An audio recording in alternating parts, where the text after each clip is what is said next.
Hello, welcome to I science. तो आज का चैप्टर नंबर 6 जो ट्राइंगल्स है उसका मैं सेकेंड वीडियो लेके आया हूँ। फर्स्ट वीडियो अगर आपने देखा है तो उसमें हमने सिमिलर फिगर्स या to be more precise similar polygons के बारे में डिस्कशन किया था कि दो फिगर या दो पॉलीगॉन्स कब सिमिलर कहे जाते हैं, क्योंकि ये चैप्टर जो है सिमिलर ट्राइंगल्स के ऊपर है। तो सिमिलर ट्राइंगल्स पढ़ने के लिए पहले सिमिलरिटी का मतलब समझना है। तो फर्स्ट लेक्चर में जहाँ पे टेक्स्ट बुक में भी आपका जो एक्सरसाइज 6.1 है उसमें पॉलीगॉन्स की बात हो रही थी, मतलब दोनों पॉलीगॉन्स का सेम नंबर ऑफ साइड्स अगर है तो उनको सिमिलर होने के लिए दो कंडीशन सेटिस्फाई करनी पड़ती है। पहला कंडीशन क्या था, सब एंगल्स इक्वल होने चाहिए, उसको बोलते हैं करस्पॉन्डिंग एंगल्स। सब करस्पॉन्डिंग एंगल्स इक्वल होनी चाहिए। और दूसरा कंडीशन था कि सब करस्पॉन्डिंग साइड्स जो है वो प्रोपोर्शन में होनी चाहिए। प्रोपोर्शन का मतलब है उनका रेशियो सेम होना चाहिए। आप मेरे फर्स्ट वीडियो का देखें तो वहां पे हमने सम्स भी देखे थे, हमने कुछ जो एक आध सम थे, ज्यादा थे नहीं, हमने सॉल्व करके चेक भी किए थे सिमिलर। वो एक जनरल कंसेप्ट था। आज हम लोग स्पेसिफिकली सिर्फ ट्राइंगल्स की बात करेंगे आज से, क्योंकि यहाँ पे पूरा अभी रिमेनिंग पूरा ट्राइंगल्स के ऊपर है। तो देखिए यहाँ पे आपका है similarity of triangles. Similarity of triangles वही कंडीशन है, टू ट्राइंगल्स आर सिमिलर। जो लास्ट वीडियो में था वही चीज यहाँ पे है। दो कंडीशन है, अगर दो ट्राइंगल्स को सिमिलर होना है तो उसके लिए दो कंडीशन है। पहला कंडीशन क्या है कि उनका जो करस्पॉन्डिंग एंगल्स है इक्वल होना चाहिए। दो ट्राइंगल में कितने एंगल्स होंगे, पहले में 3, दूसरे में 3, तो तीनों के जो करस्पॉन्डिंग एंगल्स हैं कॉन्ग्रुएंट या इक्वल होने चाहिए। और दूसरा उनका करस्पॉन्डिंग साइड्स प्रोपोर्शन में होना चाहिए। तीनों करस्पॉन्डिंग साइड्स का रेशियो लेंगे तो इक्वल रेशियो होना चाहिए। ये है वापस वही सेम कंडीशन जो सिमिलर पॉलीगॉन्स में था, वही चीज जो आपके ट्राइंगल्स में भी है। लेकिन मुझे क्या बताना है कि ये जो कंसेप्ट है, ये जो डेफिनेशन है, ये हम पढ़ेंगे एक्सरसाइज 6.3 इसके रिलेटिव सम्स एप्लीकेशंस। तो हम 6.2 में क्या पढ़ने वाले, 6.2 में हम ये पढ़ने वाले हैं कि ये जो कंसेप्ट है, ये जो दो कंडीशन है, उसमें से जो सेकंड कंडीशन है कि भाई करस्पॉन्डिंग साइड्स प्रोपोर्शन, ये चीज को किसी ने प्रूव भी किया था कि अगर एंगल्स इक्वल है तो करस्पॉन्डिंग साइड्स प्रोपोर्शनल होते हैं। इसको प्रूव करने वाले मैथमेटिशियन का नाम है थेल्स, और उसके ऊपर एक थियरम है जिसका नाम है थेल्स थियरम।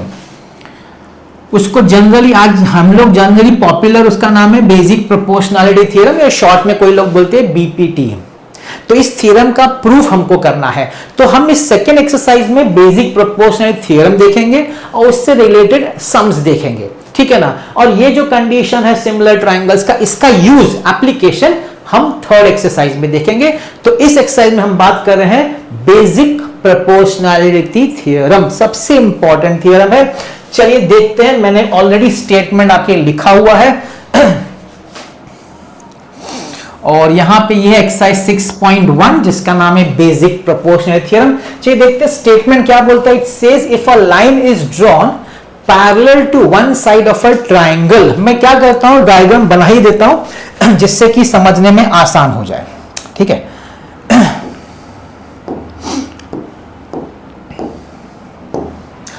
तो if a line is drawn parallel to one side of a triangle, तो ये सेम फिगर में चलिए बनाता हूं, इधर बना देता हूं।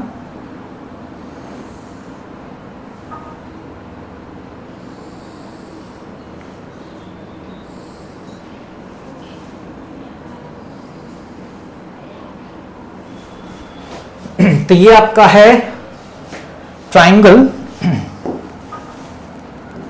ए बी सी। तो if a line is drawn parallel to one side of a triangle, ये ट्राइंगल में आपके 3 साइड है, तो हम एक लाइन बनाएंगे, एक किसी एक साइड को पैरेलल, तो क्वेश्चन के डायग्राम के हिसाब से हम लोग बीसी को एक लाइन पैरेलल लाइन ड्रॉ करते हैं। तो मैं एक लंबा लाइन ड्रॉ कर देता हूं।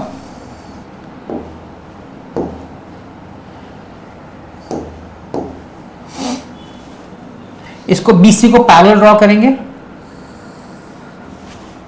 ठीक है। तो एक लाइन ड्रॉ कर दिया।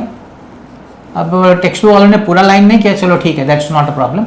ये सपोज डी है और ये पॉइंट ई है, ठीक है। तो वापस पढ़ता हूं statement. If a line is drawn parallel, so D को मैंने पैरेलल ड्रॉ किया बीसी को, one side of a triangle, to intersect the other two sides. दूसरा दो साइड कौन सा है, ए बी और ए सी।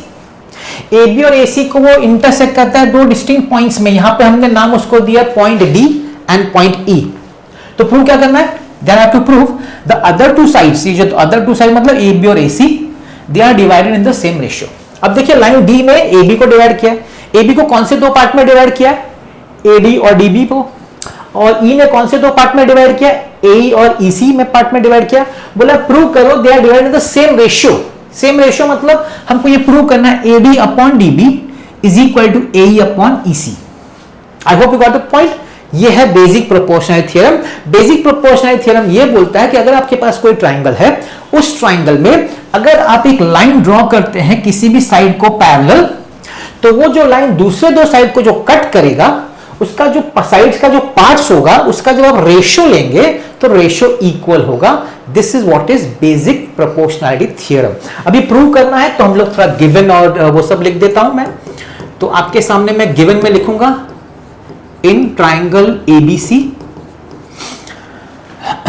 हम लोग सिर्फ डी लिख देते हैं, DE parallel BC, to prove ratio AD upon DB is equal to A upon EC. अब इसमें कुछ कंस्ट्रक्शन है, तो मैं लिखता हूं यहां पे, ये प्रूव करने के लिए हमको कंस्ट्रक्शन करना पड़ेगा, मतलब एक्स्ट्रा जो नहीं दिया हम लोग ने वो करना पड़ेगा। अब क्या कंस्ट्रक्शन है, ध्यान से देखिए।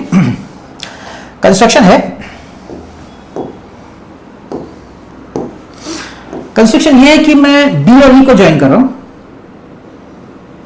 एक मिनट,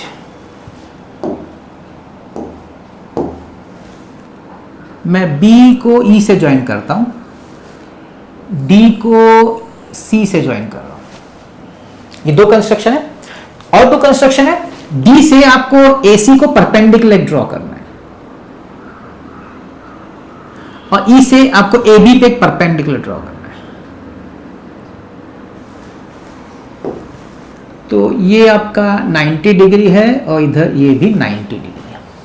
इसको सपोज हम लोग लिख देते हैं डी एम और इसको लिख देते हैं ई एन। ये बेसिक कंस्ट्रक्शन है। तो मैं लिख देता हूं construction, join BE and C D, draw DM perpendicular AC, EN perpendicular AB। ये आपका कंस्ट्रक्शन है। इसके बाद स्टार्ट होता है प्रूफ। ओके, तो चलिए मैं प्रूफ आपको समझाता हूं। अब देखिए, इसका प्रूव करने के लिए हम एक बेसिक फॉर्मूला यूज करेंगे, वो है एरिया ऑफ अ ट्राइंगल। ठीक है, तो एरिया ऑफ अ ट्राइंगल आप जानते ही हैं। मैं लिखता हूं we know that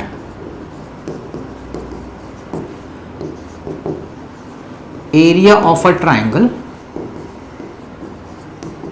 is equal to half into base into height. तो ये आप बेसिक जानते हैं, बेसिक फॉर्मूला सबको पता है। तो आप समझे ये परपेंडिकुलर क्यों ड्रॉ किया, ये डीएम और ईएन परपेंडिकुलर क्यों ड्रॉ किया है? ये इसलिए ड्रॉ किया है क्योंकि हमको हाइट चाहिए। अगर मुझे ये formula area of triangle use करना है तो मुझे हाइट चाहिए, वो हाइट के लिए हमने परपेंडिकुलर ड्रॉ किया हुआ है। ठीक, अब एक और चीज देखिए, हमको ये एडी, डीबी, एई और ईसी, ये चार पार्ट्स चाहिए। चार पार्ट्स एरिया ऑफ ट्राइंगल के लिए हमको वो ट्राइंगल्स लेने पड़ेंगे जो हमको ये चार पार्ट देंगे। जैसे कि मैं आपको समझाता हूं।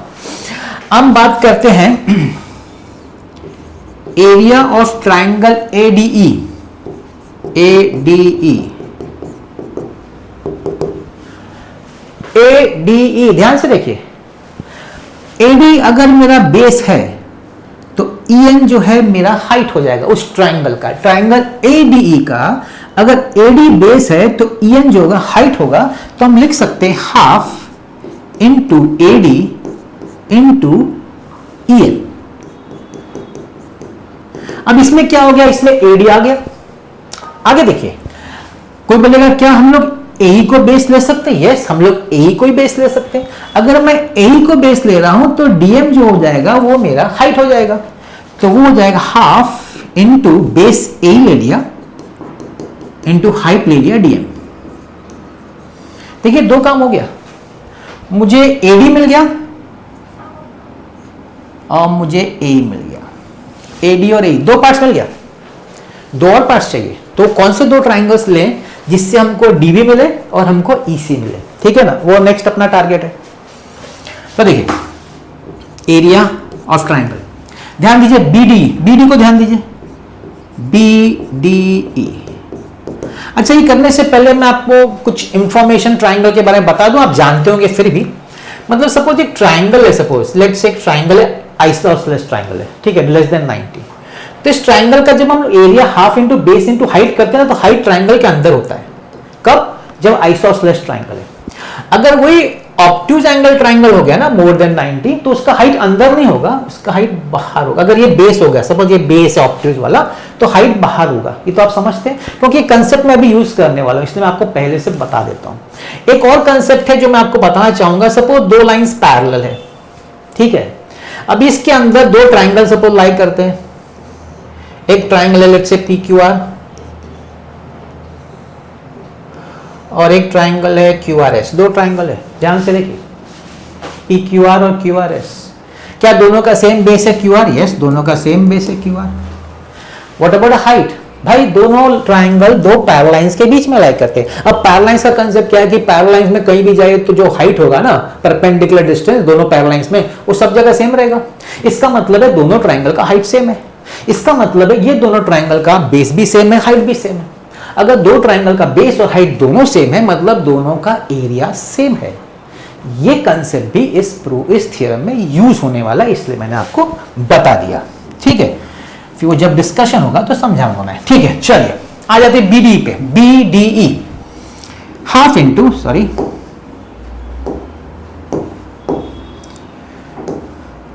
Half into base.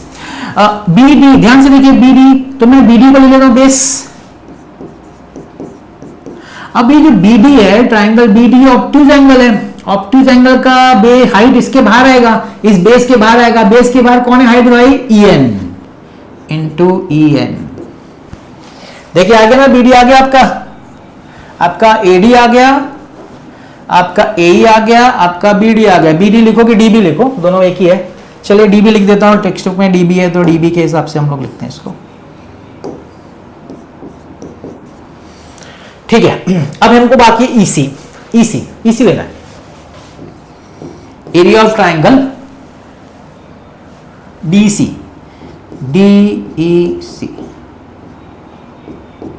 Half into, देखिए DEC, इसका बेस EC लेंगे क्योंकि हमको चाहिए भी EC, तो हमको लेना ही पड़ेगा ना, हमको चाहिए तो लेना पड़ेगा।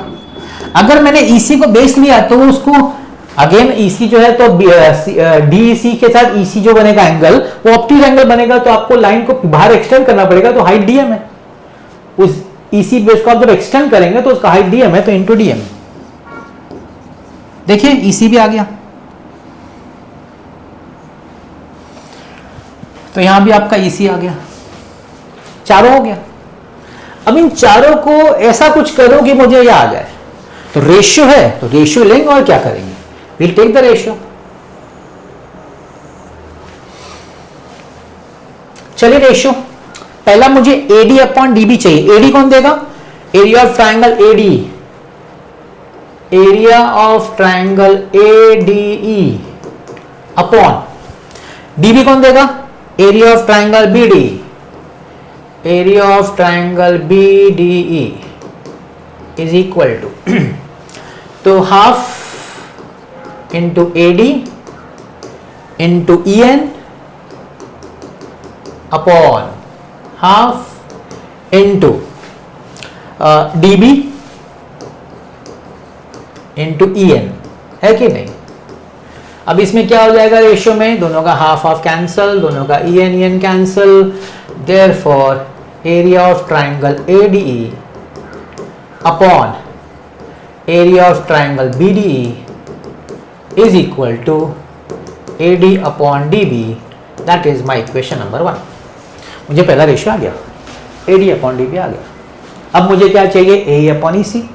तो वापस AE के लिए हम वापस एरिया ऑफ ट्राइंगल AD लेंगे, area of triangle ADE upon EC चाहिए तो area of triangle DEC, area of triangle DEC is equal to AE upon E C. नहीं डायरेक्ट नहीं लिखते, sorry, will half into base पे दिखाना पड़ेगा मुझे, I am sorry. Half into base, base क्या है, A into D M, A into D M upon half into D C, D C का EC into D M, EC into D M. तो देखिए D M D, D M कटा, half of कटा, therefore area of triangle ADE upon area of triangle DEC is equal to AE upon EC। तो क्या हुआ, दो ratio ready है अपना, AD upon DB, AE upon EC। अब क्या काम बाकी है, काम ये बाकी है दोनों को इक्वल प्रूव करो।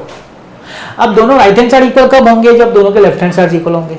लेफ्ट हैंड साइड देखिए, हाँ ये भाई सेम है, न्यूमरेटर सेम है, डिनोमिनेटर सेम नहीं है, ध्यान दीजिएगा, ये दोनों जो डिनोमिनेटर हैं वो सेम नहीं है।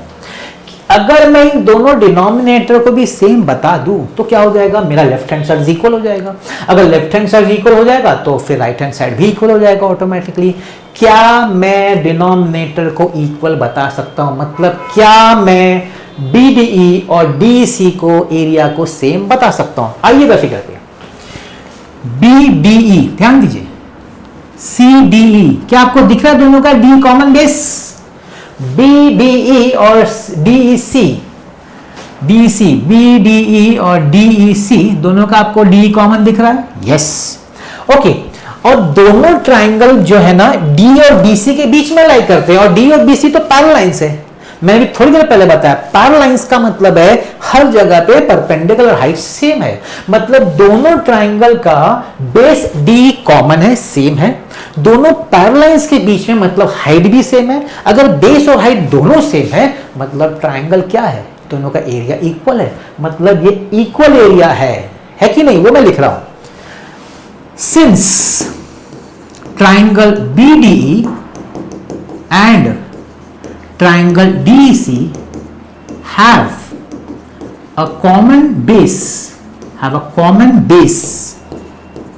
D and lie between parallel lines। कौन सा लाइंस है, D and BC, DE and BC।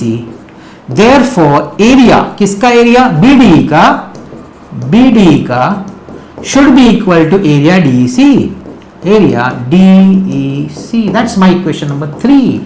What you observe, so मेरा लेफ्ट हैंड साइड सेम है, अगर मेरा लेफ्ट हैंड साइड सेम है तो राइट हैंड साइड सेम होगा। So I say from 1, 2 and 3 AD upon DB is equal to AE upon EC।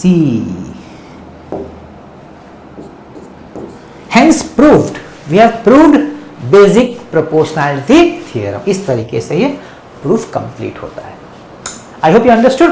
तो ये proof समझ लीजिएगा, ये तो एग्जाम में भी आ सकता है, प्लस इसके सम्स भी हैं जो हम लोग बाद में आगे करने वाले हैं। तो ये था आपका पहला थियरम। अब इसका कन्वर्स भी है, कन्वर्स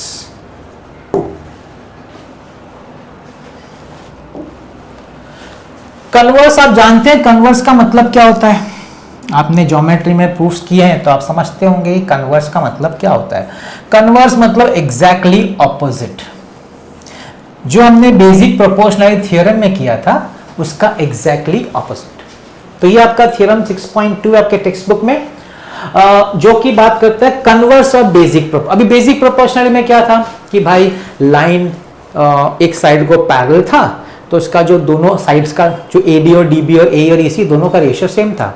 अभी उल्टा बात करता है, ये उल्टा क्या बात करता है, अगर AD अपॉन DB और AE अपॉन EC अगर रेशियो सेम है तो प्रूव करो कि लाइन पैरेलल है। आई होप कन्वर्स ऑपोजिट वही है। If a line divides any two sides of the triangle in the same ratio, वही है अभी। तो चलिए मैं आपके सामने पहले डायग्राम बना देता हूं। सेम डायग्राम है,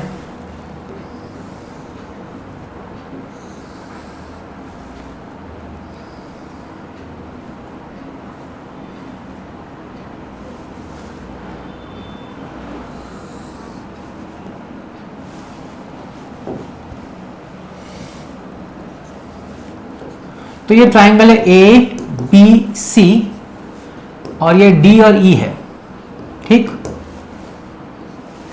क्या गिवन है, वापस लिखता हूं मैं given. In triangle A B C क्या बोलता है, if a line, D is a line, तो मैं लिख देता हूं line D divides A B and A C, A B and A C such that, क्या बोला है, divide in the same ratio, मतलब क्या, A D upon D B is equal to A upon E C, ये given है।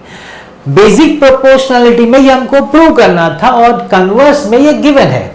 Prove क्या करना है, पैरेलल प्रूव करना है। देन क्या प्रूव करना है, line is parallel to prove DE parallel BC, this is converse. I hope you understood. इसमें भी छोटा सा कंस्ट्रक्शन है।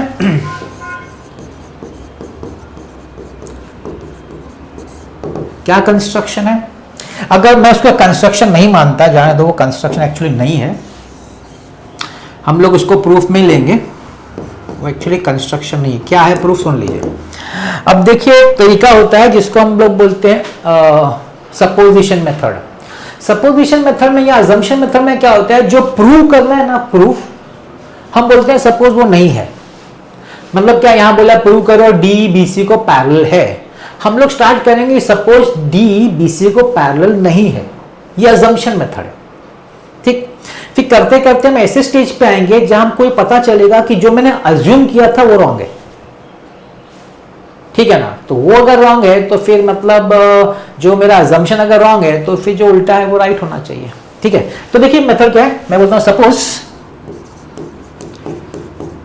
Suppose D is not parallel to BC, suppose D BC को पैरेलल नहीं है। अब क्या भाई, अगर डी बीसी को पैरेलल नहीं है तो कोई तो लाइन होगा ना जो डी से पास हो रहा होगा और बीसी को, कोई एक लाइन तो पैरेलल होना चाहिए। अगर डी नहीं तो कोई और है, बताओ कौन सा। तो ठीक है, उसके लिए देखिए मैं क्या करता हूं उसके लिए मैं ड्रॉ करता हूं आपके लिए, यहां से एक लाइन,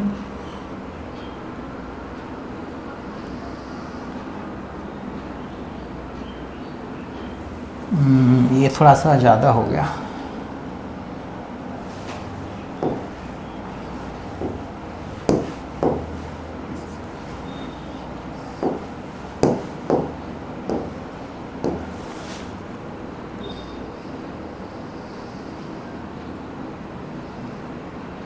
ठीक है चलेगा, ओके। देखिए क्या किया मैंने बोला है सपोज डी पैरेलल नहीं है, सपोज एक दूसरा है डी ई डैश, मैंने वही सिंबल लिया जो आपके टेक्स्ट बुक में, तो मैं लिखता हूं इधर, suppose D not parallel, let D E dash parallel BC. अगर डी पैरेलल नहीं है तो डी से कोई तो और एक लाइन होगा जो बीसी को पैरेलल होगा, सपोज वो लाइन है डी डैश। अगर डी डैश पैरेलल है तो मेरा अभी मैंने थ्योरम किया था इसके पहले वाला बेसिक प्रोपोर्शनैलिटी, जो बोलता है कि अगर लाइन पैरेलल है किसी साइड ऑफ ट्रायंगल को तो उसने जो दूसरे दो साइड को कट किया होगा रेशियो में वो इक्वल होना चाहिए। मतलब डी डैश के हिसाब से AD upon DB is equal to AE dash upon E dash C। That is reason अगर चाहिए तो हम लिख सकते हैं इसको, मैं बोलूंगा first statement and the reason is basic proportionality theorem. This is basic proportionality theorem, है कि नहीं, पैरेलल केस। बट हमको दिया क्या है, हमको दिया है AD upon DB is equal to AE upon EC। This is given to me, ये तो हमको दिया है, गिवन है कि नहीं? ठीक। Now look at first and second, ध्यान से देखिए, दोनों का लेफ्ट हैंड साइड सेम है, तो आई कैन से कि दोनों का राइट हैंड साइड भी सेम होना चाहिए। So I say from 1 and 2, left hand side same है, तो मैं लिखूंगा therefore AE dash upon E dash C is equal to AE upon EC। मतलब दोनों का लेफ्ट हैंड साइड सेम है, तो मैं राइट हैंड साइड भी सेम लिख दिया। आगे एडिंग 1 ऑन बोथ साइड्स, दोनों साइड्स में हम 1 ऐड करते हैं, तो AE dash upon E dash C plus 1 is equal to AE upon EC plus 1। तो L ऐड होगा ऊपर, तो AE dash plus E dash C upon E dash C is equal to AE plus EC upon EC। तो इसको add करेंगे तो ये पूरा लेंथ दे देगा, therefore AC upon E dash C is equal to AC upon EC। देखिए क्या आया रेशियो, आपको आया दो रेशियो इक्वल, दोनों का न्यूमरेटर भी इक्वल है। अगर दो रेशियो इक्वल है, दोनों का न्यूमरेटर भी इक्वल है, तो आप क्या बोल सकते हैं? आप बोल सकते हैं कि दोनों का डिनोमिनेटर भी इक्वल होना चाहिए। अब ये क्या कंडीशन आ गया? ये बोलता है कि EC और E डैश C सेम है। भाई E और E डैश तो एक ही लाइन के ऊपर है, E और E डैश एक ही लाइन पे है।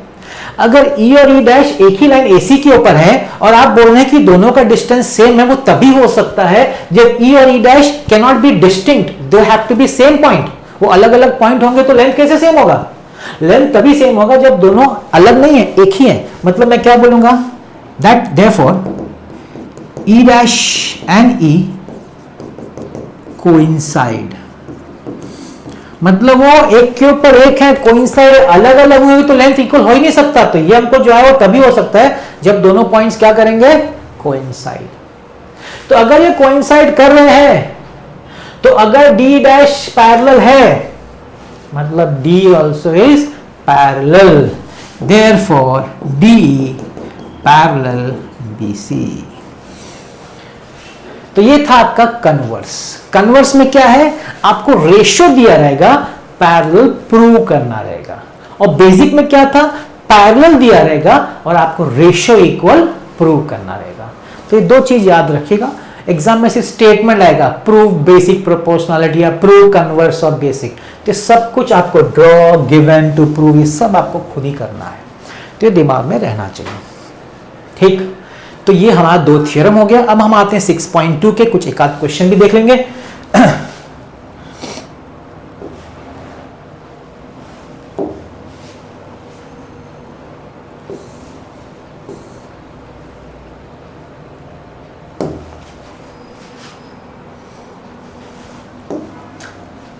तो देखिए, इसको भी हटा देता हूं मैं। तो सामने है आपके 6.2, एक्सरसाइज 6.2।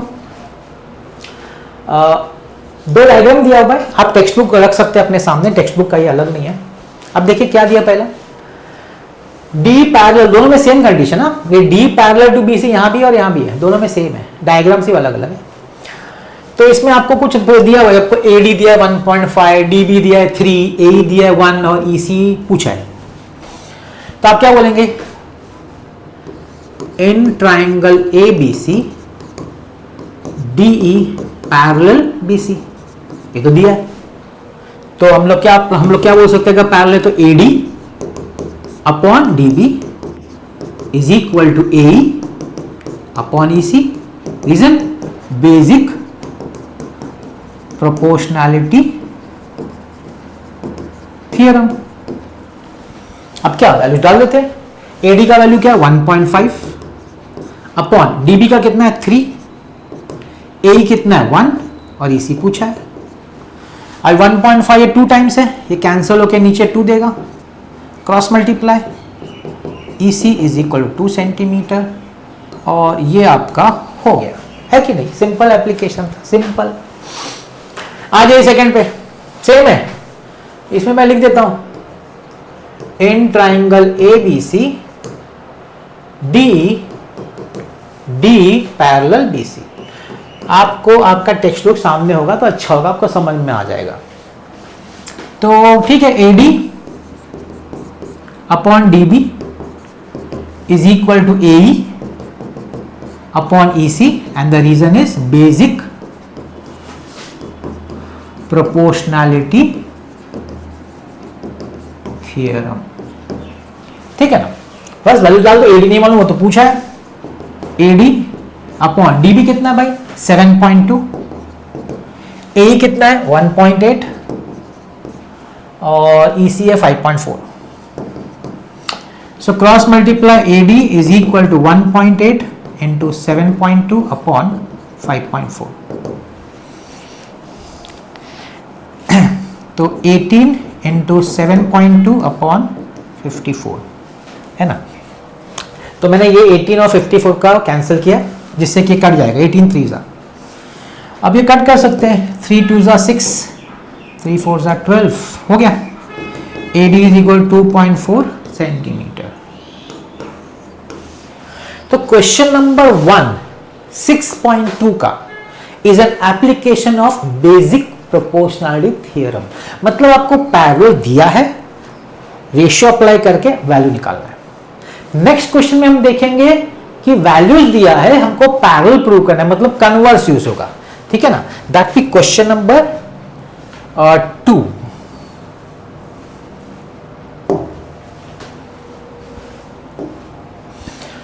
तो आ जाते हैं क्वेश्चन नंबर 2 पे। ठीक है ना, देखिए क्वेश्चन नंबर 2, ENF, अभी इसमें 3 पार्ट्स है। ENF are points on the sides PQ and PR respectively of a triangle PQR. Find each of the following। पता करो EF पैरेलल टू QR है कि नहीं। तो देखिए ऐसा है कि बार बार हम लोग वैल्यूज चेंज करेंगे, एक ही फिगर यूज करते हैं, अगर बार बार चेंज बनाने का मतलब होता है।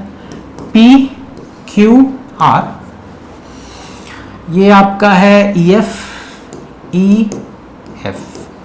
ठीक, हमको यहां पे बोला है पता करो EF पैरेलल टू QR है कि नहीं, पैरेलल प्रूव करो या पता करो, मतलब एक कन्वर्स का कंसेप्ट हो गया। वैल्यूज दिया हुआ है, तो मैं पहला वाला सॉल्व करता हूं, फर्स्ट वाले में देखिए P कितना दिया है, ये 3.9 दिया है। तो we start in triangle PQR, ये वैल्यूज दिया हुआ है। तो P अपॉन EQ निकालेंगे हम, EQ। Do I have EQ? Yes, I have got P, I have got EQ। मैं इसका वैल्यू निकालता हूं। P का वैल्यू है 3.9, EQ का वैल्यू है 3, and this is 1.3। P upon EQ। अब मैं PF अपॉन FR निकालूंगा। PF अपॉन FR, PF दिया हुआ है हाँ 3.6 अपॉन FR इज 2.4। ओके, तो इसको दोनों को हटा देते हैं, 36 अपॉन 24। तो 6 4 जा 6 6 जा 2 2 जा 2 3 जा। ओके, 6 4 जा 6 6 जा 2 2 जा, it is 1.5। Therefore P upon EQ is not equal to PF upon FR। Equal नहीं भाई, चेक कर लेते एक बार। 3.9 दिया है, EQ आपको 3 दिया है, 13 3 जा 39 होता है, तो 1.3 ठीक है। और यहाँ पे आपको है 3.6, यहाँ पे 2.4 है, दैट इज राइट। 36 24 12 2 जा 12 3 जा, दैट्स राइट। नॉट इक्वल 1.3 है। मैंने एक बार सिर्फ क्रॉस चेक करने के लिए देखा, नॉट इक्वल है। Therefore you can say that क्या बोला EF, therefore EF is not parallel to QR। पहला वाला हो गया, जाते दूसरे पे। सेम वापस यही सब में हर चीज यही निकालना है ना। तो पहले निकालते हैं P अपॉन EQ। सेकेंड वाला P दिया 4, EQ दिया 4.5, तो दिस इज 40 अपॉन 45, 5 8 जा 5 9 जा, इट इज 8 अपॉन 9। दूसरा PF upon FR, PF upon FR, PF दिया हुआ 8, FR दिया हुआ है 9, हो ये तो सेम हो गया, डायरेक्टली आ गया। Therefore PF upon FR is equal to P upon EQ, which is equal to 8 upon 9. Therefore, now you can say parallel. Therefore, EF is parallel to QR.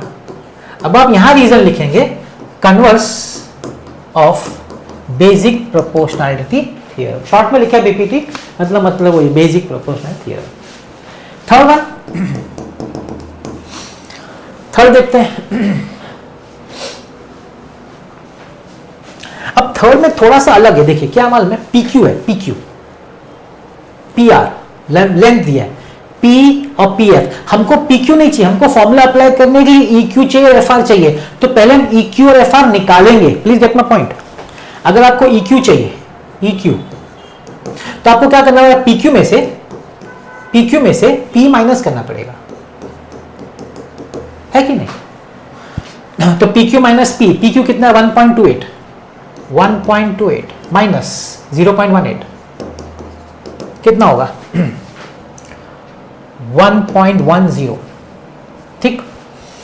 FR निकालना है, FR क्या देगा, PR minus PF, PR minus PF। अब PR कितना है, PR 2.56, PF कितना है 0.36, तो ये देगा आपको 2.20, ठीक है। अब रेशो लेंगे, पहला P upon EQ, PE upon EQ। तो P हमको है इधर, PE हमने निकाला, सॉरी एक मिनट, P, हाँ P है, sorry 0.18, I am very sorry, 0.18 upon EQ हमने निकाला है 1.10, दो डेसिमल हटाएंगे 18 अपॉन 110, तो करते हैं, देखते हैं हम लोग बाद में। दूसरा PF upon FR, PF upon FR। अब PF कहां है, PF 0.36 अपॉन FR हमने निकाला है 2.20, अब ये है 36 अपॉन 220। अब देखिए मैंने ऊपर रहना क्यों दिया, देखिए इसका फायदा देखिए, हम बोल सकते चलो काटो कटते रहो 2 से, है ना। मैं क्या, देखिए मजा देखिए, मैं सिर्फ 2 से काटता हूँ, 2 से। अब 2 से जब भी कटेगा तो ये देगा आपको 110 और ये देगा 18। आपको ज्यादा कुछ करना ही नहीं पड़ा ना, आपने उसको रहने दिया, क्योंकि नहीं तो आप करते तो फिर इसको भी करना पड़ता, नहीं करना पड़ा, आ गया आंसर, दोनों इक्वल आ गया। Therefore P upon EQ is equal to PF upon FR। Reason converse of basic proportionality theorem. तो ये दो हमने क्या किया, question number 1 is an application किसका, बेसिक प्रोपोर्शनैलिटी थ्योरम का। क्वेश्चन नंबर 2 क्या application, converse of basic proportionality theorem. तो दो थ्योरम पढ़ा, दोनों के न्यूमेरिकल सम्स किए। अभी क्वेश्चन नंबर 3 से जो प्रूफ्स चालू होंगे, प्रूफ्स मतलब आपको प्रूव करना पड़ेगा बेसिक प्रोपोर्शनैलिटी यूज करके या converse of basic proportionality use करके हम लोग प्रूफ्स करने रहेंगे। तो मैं सोचता हूं आज अपना वीडियो यहां पे मैं रोक देता हूं, क्योंकि थोड़ा सा आपको थोड़ा फील आना चाहिए, अच्छा लगना चाहिए, इजी लगना चाहिए और समझ में भी आना चाहिए, अच्छे से समझ में आ गया तो जब नेक्स्ट वीडियो में प्रूव्स करूंगा तो आपको बड़ा आसान लगेगा। कुछ डिफिकल्ट नहीं, इजी है, लेकिन वो हम लोग नेक्स्ट वीडियो में लाते हैं। और मैं आपको याद दिला दूं, मैं फिजिक्स भी पढ़ाता हूं, अगर आपको फिजिक्स में कोई चैप्टर चाहिए तो डेफिनेटली मेंशन करिएगा कमेंट्स में, तो हम लोग वो चैप्टर भी चालू कर सकते हैं। और मैथ्स में तो मेरे ख्याल से बराबर चल रहा है, अगर बीच में कोई और चैप्टर अगर आपको डाउट है तो आप कमेंट्स में देंगे तो डेफिनेटली मैं आपका डाउट सॉल्व करूंगा। बस ऐसे ही देखते रहेगा मेरा वीडियोस। आज का आपने वीडियो देखा उसके लिए बहुत बहुत धन्यवाद, थैंक यू वेरी मच।